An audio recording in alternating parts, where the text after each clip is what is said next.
gusto a dos grandes periodistas, al queridísimo Francisco Paco Cruz y a Manuel Hernández Borbolla. Tenemos temas sobre seguridad con ellos, pero quisiera comentar con una circunstancia, y los saludo con mucho gusto, Paco, Manuel, ¿cómo están? Perdón, bienvenidos, ¿cómo les va?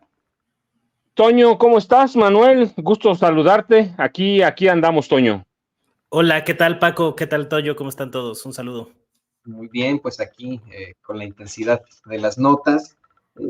Miren, hay una cosa que quisiera compartir con ustedes dos, que son muy críticos.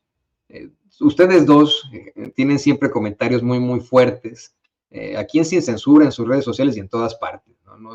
No actúan por contentillo ni nada, e incluso han hecho planteamientos que han resultado controvertidos porque siempre ejercen su libertad de expresión. Por lo cual, creo que este es el momento para que lo tratemos, para que lo platiquemos.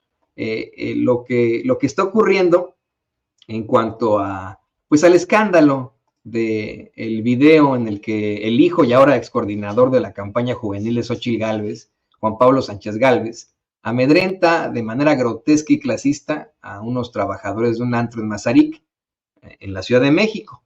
Porque de buenas a primeras, la derecha mexicana, bueno, pues dispuso de todo su aparato en redes sociales, en medios de comunicación corporativos y etcétera, para defender lo indefendible.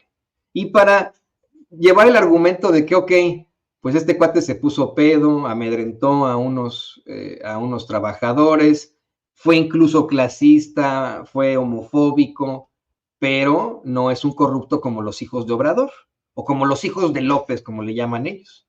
Y efectivamente han estado acusando desde las pantallas de la plataforma chayoteril de Choque Latinos a los hijos de López Obrador, pero efectivamente sin ningún tipo de pruebas. No ha habido alguna especie de investigación que pueda dar, a la que se le pueda dar curso, porque efectivamente hasta el momento, corríjanme ustedes de esto, no ha habido pruebas al respecto. Hoy el mismo presidente López Obrador exigía pruebas ante el caso.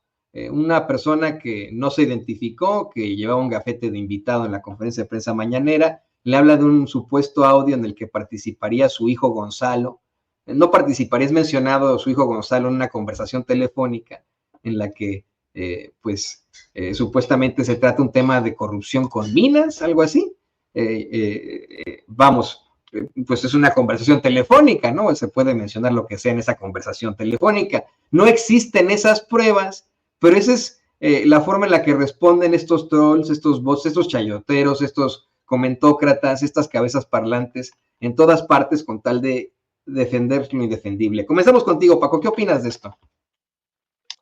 Mira, Toño, el problema es que están tratando de ejercer un control de daños que es imposible.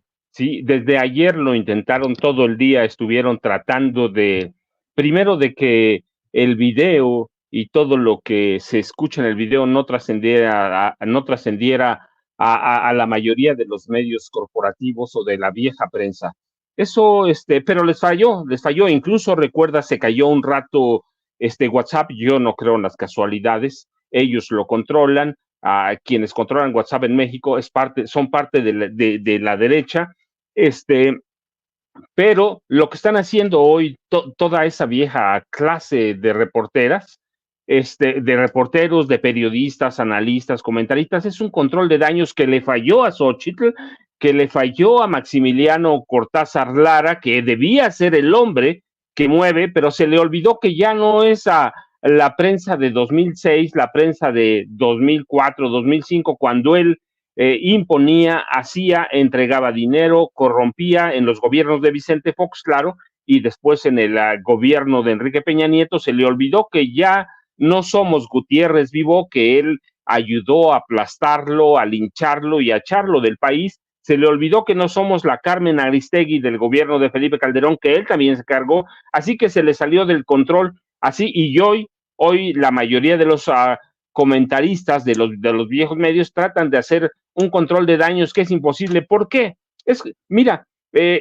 incomprensible porque es un video y no es de hace un año, es de noviembre del año pasado, y eso tiene connotaciones distintas, es decir, son menos de 5 meses. Es un tipo que no tiene 17, 18 años, tiene 20 y tantos años. Es decir, no es tan viejo, es un tipo que ya acompañaba a su mamá, porque ya lo reconoce, que la ha acompañado en cuestiones políticas, es un tipo al que nombró su mamá. No lo nombramos nosotros, no lo nombró el PAN, fue su mamá la que le entregó un cargo en la campaña. Es el dirigente de las redes juveniles o los jóvenes valientes, como los llaman, así. Entonces es imposible. Y luego es comprensible lo que están haciendo porque están tratando de evitar la debacle total. Si de por sí ya la campaña es un desastre, la campaña de Xochitl Gálvez Ruiz, mira más allá de las encuestas, ese es notorio, va. La campaña es un desastre, así que están tratando de evitar que la debacle, pero lo que no nos dicen es que este tipo de abusos de la casta dorada del priismo y del panismo, a través de, como quieran llamarlos, juniors, cachorros, herederos o vástagos del poder priista, panista, tiene una historia larga y llena de historias de horror, valga el pleonasmo, la cacofonía. Mira, no importa que ese video haya sido ayer, hace un año o hace 5 meses, reproduce modelos de comportamiento que nacieron en los juniors en 1946 y luego los podemos seguir a 2000, 2012, a 1988. Juan Pablo Sánchez Gálvez muestra que aunque el país haya pasado por ajustes y transformaciones sucesivas, en el caso de los herederos del PRAN y del PRI, todo sigue igual. Podemos ver, por ejemplo, cómo la hija de Enrique Peña Nieto, que siempre trató de mantenerse fuera, llega un momento en que nos llama proles y pendejos. Ya no es que los metan o no, ellos solitos se meten. En este caso lo metió la mamá. No entienden que a través de castas de jóvenes como estos, el país se degeneró y nos hizo caer en dos clases dominantes y una de la servidumbre que somos nosotros. Así nos ven, hay una acumulación de abusos de los llamados juniors y el resultado final que te digo es que ellos se sienten dueños. Mira, tenemos por ejemplo a la hija de Manlio Fabio Beltrones, a Silvana Beltrones, escondiendo millones de euros en la banca de Andorra. Y digo escondiendo porque dijeron que era de su papá, eso no nos lo tragamos con nada, pero le encontraron dinero los hijos de Carlos Romero de Champs, su hija, su hijo, cómo se paseaban. Podemos ir, se paseaban y nos presumían. Cuando el hijo de Romero de Champs se paseaba en su Ferrari en las calles de Miami, decían, mira, allí va el dueño de Pemex. Sí, así nos ven, se compraron departamentos de cientos de miles de dólares en Miami. Ellos, por ejemplo, los hijastros de Vicente Fox, igual sí, hay un comportamiento histórico. Podemos ir a los hijos de Ernesto Zedillo Ponce de León, los de Gustavo Díaz Ordaz. Hay un comportamiento histórico y lo podemos ver a donde los nietos de la maestra Elbester Gordillo Morales, los dos, que uno de ellos ingresa a la política, pero los dos terminan millonarios con departamentos en mansiones pequeñas, pero mansiones, ¿sí? En Chula Vista, en California. Es decir, hay un comportamiento y todos son agresivos, son violentos, son cretinos, así que no es que nosotros los critiquemos, es porque hay un comportamiento, no es el del hijo de Xochitl Gálvez Ruiz, el de Juan Pablo Sánchez Gálvez, no es un caso aislado. Así ha sido desde 1946, cuando se sintieron herederos y dueños de este país porque sus papás, sus abuelos, sus tíos habían peleado en la revolución, se sienten de sangre azul. ¿Por qué? Porque ellos, en el caso del PAN, porque ellos derrotaron ¿a quién? A Carlos Salinas de Gortari. Lo que no se dan cuenta es que nacen como son ahora, no el partido que nace en el 38, son producto de la corrupción, de una corrupción violenta que estalla cuando aceptan o validan el fraude de 1988 con Carlos Salinas de Gortari. Esas son las historias. La de Juan Pablo es la de Carlos Emiliano Salinas Ocelli, hijo del expresidente Salinas, quien termina como tratante de blancas, ¿sí? Alimentando una red que esclavizaba mujeres. O Enrique de la Madrid Cordero. ¿Qué hace Enrique de la Madrid Cordero cuando su padre trata de limpiar un poco su memoria? declarando que Carlos Salinas de Gortari era un ladrón, se robó la partida presupuestal y que Raúl Salinas de Gortari controlaba el narcotráfico. Enrique lo declara un demente senil y Miguel de la Madrid de Hurtado pasa como eso, como un demente senil, y tenemos otros hijos igual que quieren aprovecharse la política. ¿Qué es lo que está haciendo el hijo de Xóchitl Gálvez Ruiz? Podemos nombrar, mira, muchos. Hay, por ejemplo, ahorita que me acuerdo, Rubén Figueroa Smutny, hijo del exgobernador de Guerrero, Rubén Figueroa Alcocer, y nieto de Rubén Figueroa. Es decir, Juan Pablo sigue el camino de la oscuridad que han seguido todos los cachorros de la política incrustados en los colores del PRI o los colores del PAN. Así que hizo lo mismo que Angélica, que Paulina Peña Pretelini, lo mismo que Silvana, o que Emilio Lozoya Austin, el hijo del salinista Emilio Lozoya Talman, quien desde la Dirección General de Pemex, ¿qué hizo?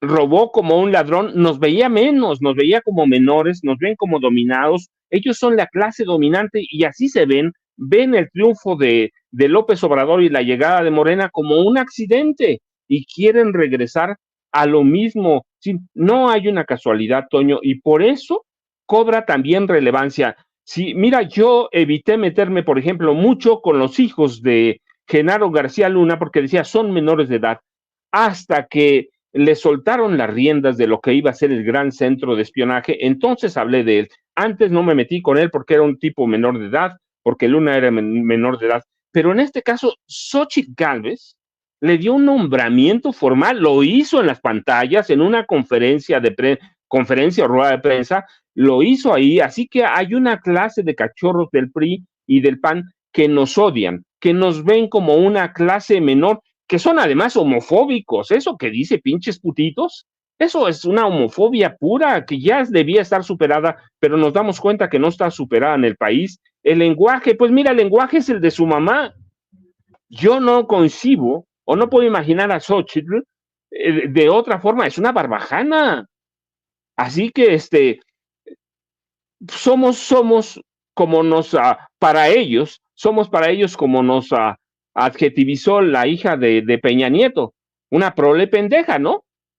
Una bola de pendejos. Entonces, eso, lo que hizo Juan Pablo Sánchez Gálvez, es un comportamiento histórico de las élites de poder a través de sus hijos. Ella misma dijo, mira, yo hice ayer un comentario, yo dije que estaba drogado, pero no lo digo sin bases, no lo dije sin bases. Ella dijo que su hijo, lo escuché en una entrevista con Maxine Woodside, que es una mujer que nos puede gustar o no, pero muy escuchada en la radio. Ella le dijo que Juan Pablo no probaba una sola gota de alcohol por mucho tiempo. Entonces, que si no tenía alcohol, ¿qué tenía? Pues estaba drogado. Lo vendió como un dechado de virtudes, un deportista consumado, abstemio. Así que todo esto cobra relevancia por eso, Toño. Así que hay que dar a conocer la gravedad. Lo van a ocultar los otros medios, sí, van a tratar de lavarle la cara con noticias, análisis no confirmados, con mentiras sobre los hijos de López Obrador.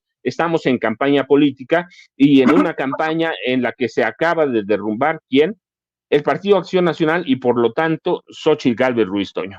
No, sí, yo creo que esto no lo podemos minimizar. Mucha gente dice, es una nimiedad, es un junior más, pero perdona que lo diga así, Paco, qué madriza le estás poniendo, obviamente, a esos juniors, qué exhibidota con este contexto histórico que das. Yo nada más quiero agregar que a mí me da la impresión que este tipo de personajes, pues simple y sencillamente nos ven de forma distinta, ven a esa gente a la que minimizan, discriminan como pues extraterrestres, a alguien que no es igual.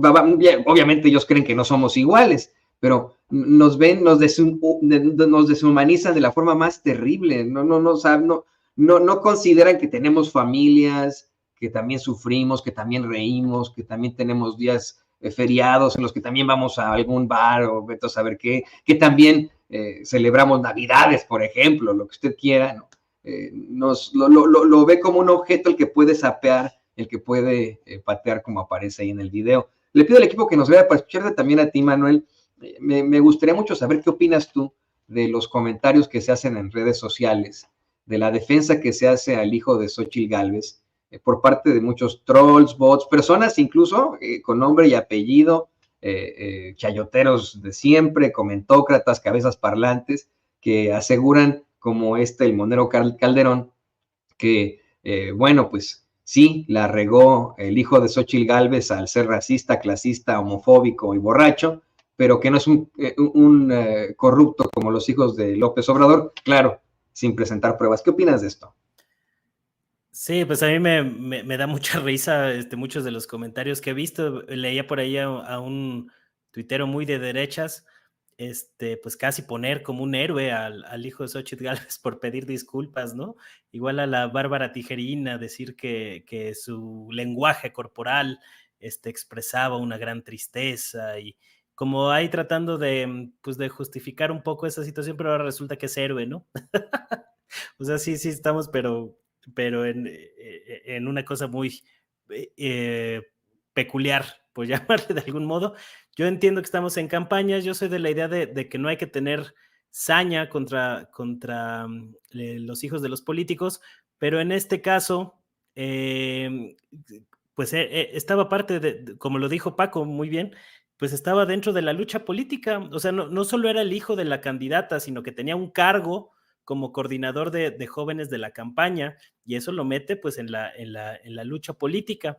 Entonces, también resultó curioso cómo no se puede confirmar, pero sí hay muchos indicios de que habría mentido cuando pidió disculpas al decir que fue hace un año, cuando en realidad fue hace 4 meses, en noviembre de 2023 el incidente,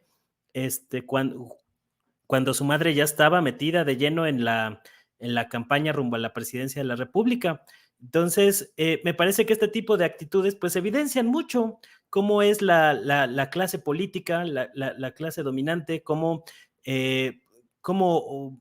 es la mentalidad, las actitudes, los gestos de los hijos de muchos de estos integrantes de la élite política mexicana, que son juniors, gente que ha vivido del privilegio, que han obtenido por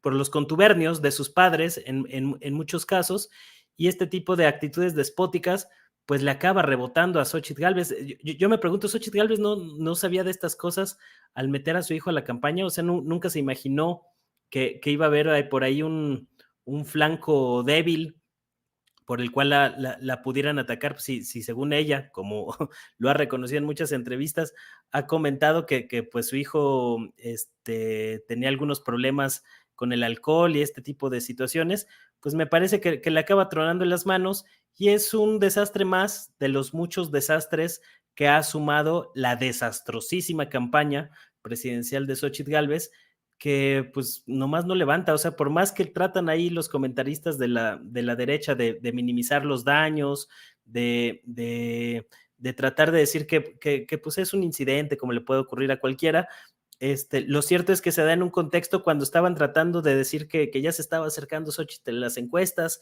a un puntito, a dos, cada vez más, tratando de vender esto, porque ni siquiera los datos les dan para eso, ¿no? Pero trataban de vender esa idea en la gran prensa corporativa y justo en ese momento se da esta situación que le cae como un balde de agua fría. De hecho, inmediatamente después de esa situación se anunció que hoy Xóchitl Gálvez iba a tener actividades privadas para tratar de controlar los daños de esa situación. Y después yo vi por ahí el comentario de Beatriz Gutiérrez, la primera dama, esposa del presidente López Obrador, señalando que no había que atacar a políticos. Xochitl incluso agradece esas palabras de solidaridad, pero al mismo tiempo, pues muchos usuarios ahí en redes le recordaron a Xochitl pues la hazaña que ha tenido con los hijos de López Obrador. Yo por ahí me preguntaba también ayer en Twitter si a lo mejor este día de actividades privadas pues es porque en la próxima conferencia de Xóchitl Gálvez nos va a sorprender con uno de estos dioramas de Lego, una de estas maquetas de Lego, donde nos va a explicar con lujo de detalle cómo se dieron los hechos del incidente de su hijo insultando al personal de seguridad afuera de un antro en la calle de Mazarik, en Polanco. A lo mejor nos va a sorprender con ese Lego, como lo hizo en el Senado en su momento contra el hijo de López Obrador, con el escandalito mediático de la Casa Gris, como se le llamó, en el que no hubo una sola prueba que inculpara o que mostrara un acto de corrupción, pero que se utilizó mediáticamente para golpear. Y así fue como Xóchitl Gálvez construyó su candidatura presidencial. No se nos olvide ese detalle. A final de cuentas, este tipo de escandalitos del que ahora está siendo víctima Xóchitl Gálvez, o se trata de hacer pasar como víctima en la gran prensa corporativa, pues es consecuencia de cómo construyó ella su propia campaña presidencial. Entonces, pues para los que creen que el karma no existe, ahí está una prueba muy contundente. Uy, karma. No, bueno, entonces Xóchitl Gálvez se enfrentaría a muchísimas cosas. ¿Qué les parece que cambiamos de tema brevemente? Eso se tiene también que platicar. Vamos con el tema de seguridad, queridos compañeros. Hoy en la conferencia de prensa mañanera, el presidente López Obrador resaltó que el caso Colosio sigue pendiente. Comentó que ahora que fue el aniversario del magnicidio, él no quiso decir nada, pero que pues no está de acuerdo con que se silencie el hecho, con que simple y sencillamente manden a Burto a Estados Unidos, y especialmente al hablar del segundo tirador, de que se da lo de este segundo tirador, lo ayuda un juez, pero sobre todo el hecho de que se da a conocer en todo este contexto que el tirador pertenecía al CISEN en el sexenio de Carlos Salinas de Gortari, y que además quien fue a rescatar a ese segundo tirador fue nada más y nada menos que Genaro García Luna, quien estaba como subdirector de área en aquel entonces allí en el CISEN. El presidente incluso dice que con mucho respeto al hijo de Luis Donaldo, a quien aseguró respeta y estima, va a buscar que continúe la investigación porque es algo que le hizo mucho daño al país, y va a buscar pues que continúe con tal de que no se repita este tipo de circunstancias. Tú has estado muy cerca del caso, querido Paco, en cuanto a la información, en cuanto a la investigación. Tenemos ya pues la confirmación de que hubo un segundo tirador, y ahora pues la cercanía ahora con alguien como Genaro García Luna, participando en este tipo de circunstancias. Una circunstancia también que desafortunadamente nadie lleva en los medios de comunicación corporativos. ¿Qué opinas tú de todo esto, Paco? Mira, Toño, el caso de Jorge Antonio Sánchez Ortega es muy viejo, se conocía. La primera persona que dio a conocer eso en su momento fue Pepe Rebeles, y después se olvidó. Jorge Antonio Sánchez Ortega después hizo una carrera dentro del CISEN, es decir, siguió. Pero, ¿qué pasa con el caso Colosio? Que eso es lo relevante. Yo estoy de acuerdo con el presidente López Obrador por todo lo que representa en este momento, lo que representó el 23 de marzo de 1994, ¿sí? 30 años. Por lo que representó el caso Colosio, no se puede cerrar. Había evidencias desde el primer momento, cuando Colosio llega al hospital, se sabía que había dos tiradores. Uno, Mario Aburto, que nunca lo negó. Mario Aburto, del otro no se sabía hasta que personajes como periodistas como Pepe Rebeles develan que había dos. Pero ahí empiezan los problemas, Toño. Primero, es un hombre, el segundo tirador, ligado al CISEN. Y ahí ya hay elementos para advertir que hay una conspiración. Cuando lo vas a sacar, cuando lo vas a proteger, cuando le haces a toda la faramalla para protegerlo y que despegue su carrera, hay una conspiración. Después, mira, en el momento que llega al hospital, Luis Donaldo Colosio ya estaba muerto. Hoy hay evidencias. Con 9,000 documentos desclasificados hay evidencias para señalar que Luis Donaldo Colosio llegó muerto al hospital. ¿Qué pasó? Escondieron su muerte 3 horas. 3 horas. Hay todos los elementos. Ahí están los documentos desclasificados. 9,000, claro, 9,000 de 68,000 es un mundo.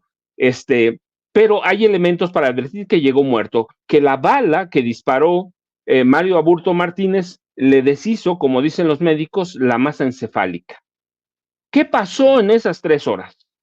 ¿O qué puede pasar en 3 horas?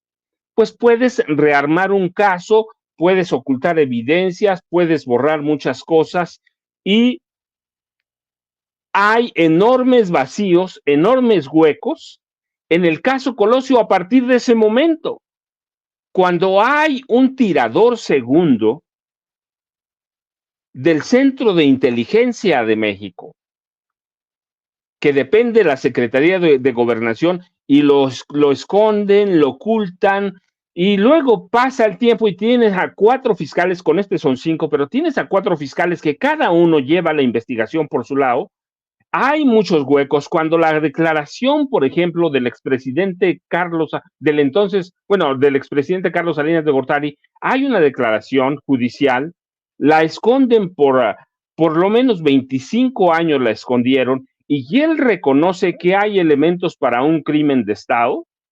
Entonces, hay algo raro en ese crimen. ¿Y quién puede ocultar un crimen cuando gobierna un hombre que conoce prácticamente todo? La Presidencia de la República. Hay señalamientos de José Córdoba Montoya, también judiciales que desclasificaron hace poco, en los que se advierte, él lo dice, que había señalamientos en efervescencia en la Presidencia de la República, porque Donaldo Colosio sí iba a hacer muchos cambios. Si los iba a hacer o no es cuestión de especulación, pero él lo dice, Córdoba Montoya, en su declaración juramentada, judicializada, dice que sí había elementos para advertir que Luis Donaldo Colosio Murrieta iba a hacer grandes cambios en el equipo presidencial. Y luego tienes el asesinato de José Francisco Ruiz Massieu, es decir, y en el que también hay cualquier cantidad de huecos, incluso un desaparecido.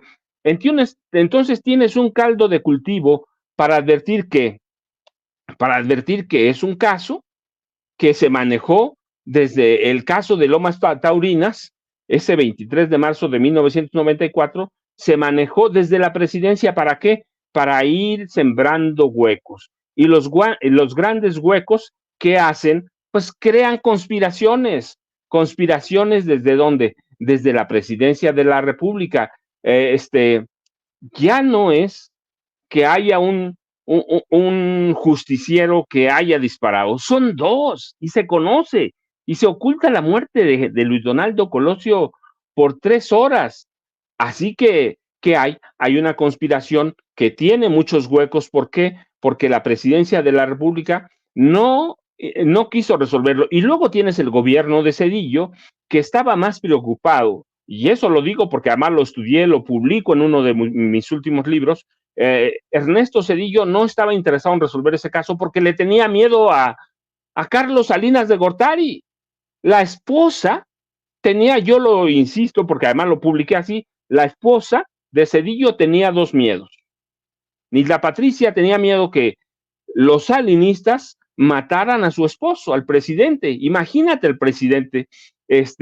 ¿Por qué? Porque los salinistas eran así, eran asesinos. No lo digo yo, están los números de las ejecuciones políticas en el gobierno de Carlos Salinas de Gortari. Tenía miedo también que lo fueran a matar grupos de narcotraficantes, porque el papá de Nilda Patricia y sus hermanos controlaban al cártel de Sinaloa. Es decir, Zedillo estaba más preocupado cuidándose de los salinistas y de los narcos que en resolver un caso. Así, y luego contrata a unos fiscales que son una burla, la verdad. Así que tienes un caldo de cultivo. ¿Para qué? Para no resolver un caso nunca. Y tienes por lo menos 59,000 hojas, como los llaman en el ministerio, por las cuestiones legales, que son cuartillas, por lo menos 59,000 que se van a abrir, si se abren, hasta después de 2028. Y luego tienes a personajes como Manlio Fabio Beltrones Rivera, que es el primero que llega, y hay señalamientos de que hubo tortura. Él lo niega, pero él es un torturador.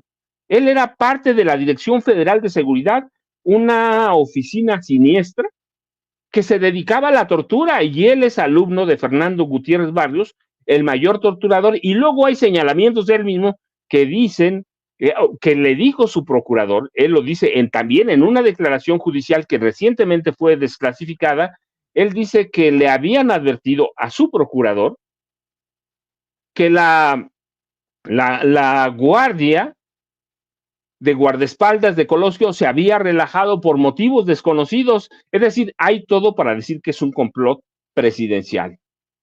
¿Se puede probar? Yo digo que no se va a probar y no se va a probar nunca por una razón, Toño, porque tuvieron varios sexenios, el de Zedillo, el de Vicente Fox, que luego viene y perdona prácticamente todo y se olvida de la verdad. ¿Por qué? Porque Salinas le abrió la puerta para que llegara a la presidencia de la República, y luego viene el carnicero de Calderón. Pues prácticamente van y pasan 4 fiscales, y cada fiscal hace un desastre con ese caso. Entonces, el presidente tiene razón, el presidente López Obrador, hay que investigar, no lo podemos cerrar, hay huecos que afectan la vida del Estado, y luego tienes que un movimiento político. El primero es el de Luis Donaldo Colosio Riojas, que pide perdón para el asesino. Imagínate, y yo lo digo porque lo dije el 23 de marzo pasado, Luis Donaldo Colosio Riojas está abriendo la puerta a su candidatura presidencial en 2030. Imagínate llegar y decir, yo fui el que pacificó a este país, el que perdonó, soy el hombre de Estado, soy el hombre que va a curar todas las heridas de este país. Es decir, hay politiquería también ahí de Movimiento Ciudadano, de Luis Donaldo Colosio Riojas, y le surge que cierre el caso. ¿Para qué? Pues para presentarse como el gran salvador de la patria en 2030. Así que hay un caldo de cultivo, por lo que el presidente insiste que no se debe cerrar. Y yo digo también, no se puede cerrar un caso que hoy está tan vivo como hace 30 años, Toño. ¿Qué faceta le das, Paco? Qué interesante, desde pues, obviamente el contexto, la repercusión, el hecho de que no conoceremos la respuesta y que es el caldo de cultivo perfecto para que Luis Donaldo Colosio Jr. pueda llegar a la candidatura presidencial. Le pido al equipo que nos grabe para también escucharte a ti, Manuel. ¿Qué opinas de todo esto? ¿Cuál sería tu conclusión al respecto? Pues a mí me parece que desde que se reactivó este caso hace, ¿qué será? Fue hace como un mes más o menos, un poquito más de un mes. Yo lo veía como una forma de López Obrador de darle por ahí un raspón a Carlos Salinas de Gortari, quien fue o ha sido el gran artífice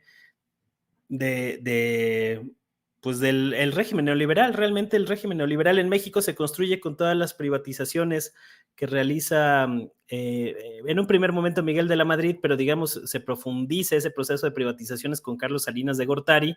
La élite que construye Carlos Salinas de Gortari, los mayores multimillonarios en México, se construyeron a partir de ese proceso de privatizaciones. Ahí estamos padeciendo a un tipo como Ricardo Salinas Pliego con sus ínfulas, que se hizo realmente poderoso a partir de que le entregaron un bien del Estado como era Imevisión para convertirlo en Televisión Azteca. Está, por ejemplo, Carlos Slim, que le entregan Teléfonos de México. Está La Rea, que le entregan Grupo México con los ferrocarriles, ya en la época de Zedillo, pero digamos es parte del mismo proceso, y las mineras de Grupo México y demás. Y algunos otros personajes como Bayeres, que construye el ITAM, también empresario minero que fue condecorado con Enrique Peña Nieto y que ya está fallecido y demás, ¿no? Entonces, realmente López Obrador dirige un poco la mira hacia allá, y obviamente, imagínate todo lo que tuvo que pasar, tuvo que haber un cambio de régimen en México, después de muchos años, más de 30 años, para que se llegara a la conclusión por parte de una autoridad de que hubo un segundo tirador en el caso Colosio, que es un caso emblemático de cómo ha operado la violencia política en México desde hace muchos años, y yo también lo vi como una forma de López Obrador de tratar de contener la violencia política que se está viviendo lamentablemente en las campañas, sobre todo porque había un riesgo muy fuerte de que la candidata de la derecha no estuviera levantando y que alguien pudiera optar por otras vías para tratar de sacar un beneficio político aún con números tan bajos, ¿no?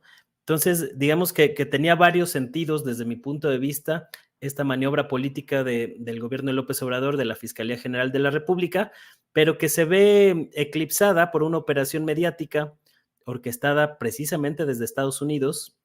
Eso es muy, muy, muy interesante, que fueron los que, con toda esta campaña que detonó Anabel Hernández con su artículo en la Dolce Vele, que hasta el día de hoy no ha presentado una sola prueba sobre los presuntos vínculos del narcotráfico con el presidente López Obrador y con los hijos de López Obrador. Y luego se vino pues toda la embestida de ProPublica, Inside Crime, New York Times y demás. Es decir, hubo una campaña, evidentemente, y alguien movió los hilos tras bambalinas para tratar de contener pues esta revelación o este escándalo sobre el segundo tirador involucrado en el caso Colosio, que además pues García Luna lo ayudó a escapar, lo cual te permite ir conectando piezas de la historia de este país en los últimos 30 años, y como que se murió un poco mediáticamente el tema del asesinato de Colosio, precisamente por el ruido mediático que se generó con lo de narcopresidente, responder los ataques, toda esa situación, ¿no? Entonces ahorita pues resurge un poco el tema. López Obrador dice que ya lo va a tratar con más detalle, acabando las campañas políticas, y al mismo tiempo a mí me ha llamado la atención cómo algunos pseudoperiodistas, que en realidad han sido voceros de criminales como Genaro García Luna, y me refiero a Raimundo Riva Palacio, pues ha estado soltando algunas columnas de que se podría caer el caso de Genaro García Luna en la Corte de Nueva York, un caso sumamente lento, si me lo preguntan, porque pues avanza ya a cuentagotas, apelaciones, cosas de este tipo, y que siempre ha tenido un matiz político ese caso. Riva Palacio incluso ha sostenido que hubo ahí una negociación entre el gobierno de López Obrador con el gobierno de Biden para encarcelar a García Luna. Por supuesto, fiel a su costumbre, no aporta una sola prueba de sus dichos, más allá de lo que le comentan los abogados de su cuate, Genaro García Luna, pero hay que tener también la mira puesta en qué va a pasar con ese caso, sobre todo si hay un cambio de poder en Estados Unidos, con lo que parece el inminente regreso de Donald Trump en noviembre próximo, porque más allá de que haya habido un arreglo político, pues ¿qué va a pasar con Genaro García Luna? Se ha quedado ahí en stand-by la sentencia definitiva en contra de este personaje, luego de que fue declarado culpable de procesar y transportar cocaína hacia Estados Unidos para ayudar al cártel de Sinaloa, según se dijo en el sonado juicio, que sigue ahí pues la sentencia a la deriva, y eso llama la atención. A mí me parece que sí hay mucho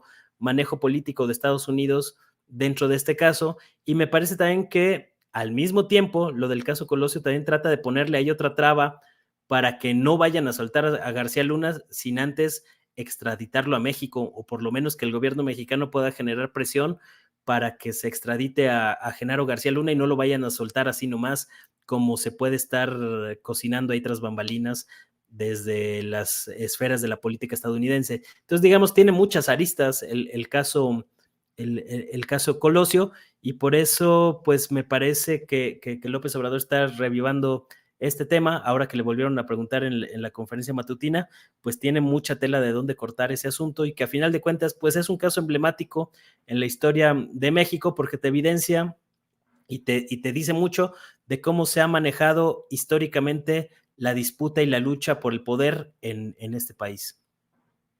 Yo no estoy tan de acuerdo con eso, Manuel. Yo creo que, bueno, en cuanto a la parte de Estados Unidos, gane quien gane de estos dos candidatos, Biden o Trump, pues ambos han mostrado no tener algún tipo de problemáticas con las respuestas o los resultados sobre el caso García Luna. Yo creo que, y me parece que tiene un caso muy sólido, pues que están tardando tanto en dar ya la sentencia.